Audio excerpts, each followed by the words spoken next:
પગાર ઓછો છે, કંપની મૂકું તો બીજી કંપની નોકરી નહીં આપે તો, અથવા નોકરી સારી નથી મળતી. આ કન્ફ્યુઝન હોય ને તો આ પહેલાં સાંભળી લો કે તમે જન્મા અત્યારે કોઈ નોકરી સાથે જન્મા હતા કે કોઈ કંપનીની અંદર જન્મા હતા. અને જો જન્મા ત્યારે કાંઈ નહોતું, મોટા થયા, ભણ્યા ગણ્યા, ઇન્ટરવ્યૂ દીધું અને પછી સિલેક્શન થયું હોય ને તો બીજી કંપની પણ સારી મળી જાય છે. હવે ક્યારે મળશે એ સાંભળો કે જો તમને દાનત હોય કામ કરવાની, આળસ ન હોય અને કંઈક આવડતું હોય તો નોકરી 100% મળશે, ગ્રોથ 100% મળશે. હવે તમે એમ કહેશો કે હું કંપનીમાં કેટલાય વર્ષોથી છું ને સારું કામ કરું છું તો કંપની ચેન્જ કરી નાખો. ગોતવી પડશે, બેઠા બેઠા ઘરે નહીં મળી જાય. અને જેને આળસ હોય ને બેઠા બેઠા પગાર લેવો હોય એની માટે નોકરી નથી મળતી. બાકી આજે નોકરીની જરૂરિયાત હરેક કંપનીમાં માણસો, સારા માણસો, સ્કિલવાળા, આવડતવાળા માણસો જોઈએ છે.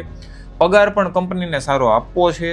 પણ લોચો એ છે કે ઇન્ટર્નશિપ કરેલી હોય અને એમ કે ભાઈ હું એડવાન્સમાં છું, મને બધું જ આવડે છે અને એને પગાર વધારે જોઈએ છે. અથવા તો તમારો કોન્ફિડન્સ અથવા તો તમારી આવડત વધારે હોય તો પગાર દેવા કંપની તૈયાર છે.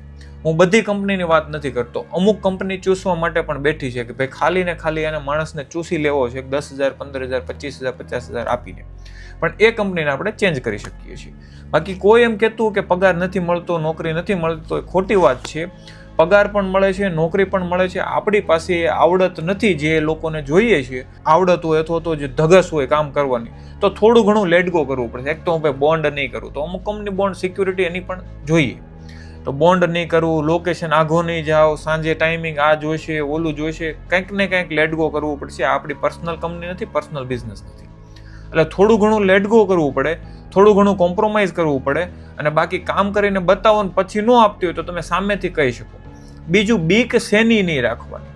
બીક શેની છે? કંપની નહીં રાખે, કાઢી મૂકશે, આમ તેમ. તમને આવડત છે, તમારી પાસે આવડત છે, તમારી પાસે કળા છે તો કોઈ પણ કંપની તમને રાખી લેશે, રાખી લેશે ને રાખી લેશે. આ પર્સનલ અનુભવ કહું છું, બીજા લોકોને જોઈ જોઈને અનુભવ કહું છું. કે કોઈ એમ કહે ને કે નોકરી નથી મળતી, ખોટી વાત છે. નોકરી 100% છે.